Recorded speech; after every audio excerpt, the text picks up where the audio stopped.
apesar de ter morrido em 1937 e da sua obra ter sido publicada, começada a ser publicada, na verdade, no final dos anos 1940, a obra de Antônio Gramsci ela ainda é bastante atual.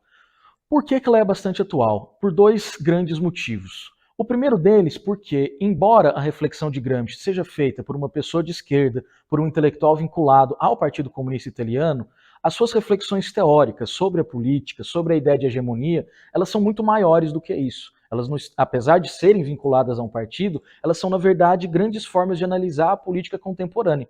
E qual é a grande sacada que o Gramsci tem naquele momento? Que na transição do século XIX para o século XX existe uma grande transformação histórica, que mudou a relação entre o Estado e a sociedade.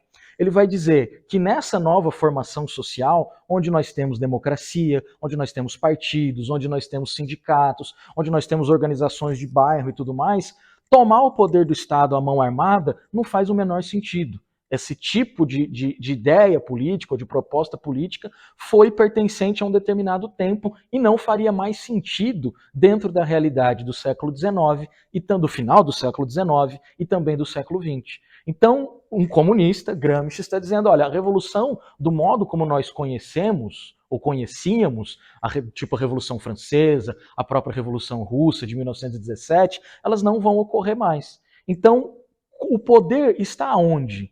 O poder não está mais no Estado, o poder está muito mais dentro da sociedade. E como o poder se legitima? Como que um poder se torna legítimo? Como um grupo que chega ao poder se torna legítimo? Disputando o convencimento das pessoas.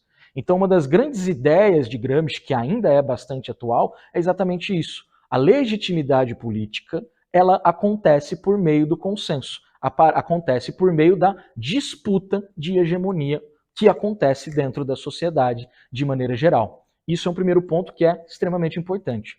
O segundo ponto é que Gramsci é um autor que já está pensando com muita força a ideia de democracia nos anos 1930. E a ideia de democracia de Gramsci é não só uma ideia de democracia formal, onde nós simplesmente votamos e somos votados. Gramsci pensa nessa ideia de democracia como uma condição para a transformação da sociedade. Então, Gramsci não é um intelectual que está pensando a revolução do jeito que nós conhecemos como forma de transformação da sociedade, mas sim a democracia. Por quê? É por meio da democracia que nós vamos disputar o consenso das pessoas. É por meio da democracia que nós vamos convencer as pessoas de que tal ou qual projeto é melhor para essa sociedade. Então a democracia para ele é uma forma, uma possibilidade de transformação da sociedade, rumo a uma sociedade evidentemente mais justa. Inclusive a definição de democracia que o Gramsci vai dar nos seus cadernos do Cárcere é exatamente essa. A democracia é o sistema político no qual os governados podem vir a se tornar governantes. Para como isso vai acontecer? Fazendo política.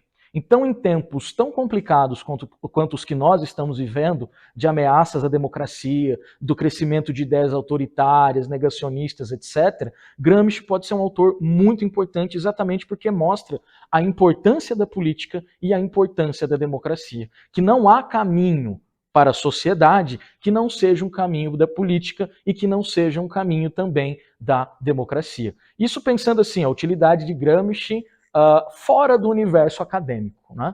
Pensando o universo político principalmente. Agora, dentro do universo acadêmico, as reflexões de Gramsci também são extremamente atuais, porque esses grandes conceitos como hegemonia, revolução passiva, subalternidade, eles ainda são muito utilizados dentro dos estudos acadêmicos de diversas áreas, da história, serviço social, relações internacionais, filosofia. Então é uma obra atual, tanto enquanto estudo acadêmico, quanto uma obra para nós pensarmos o nosso próprio tempo e para nós, principalmente, agirmos dentro do nosso próprio tempo. Então, leiam Gramsci, que é muito bom.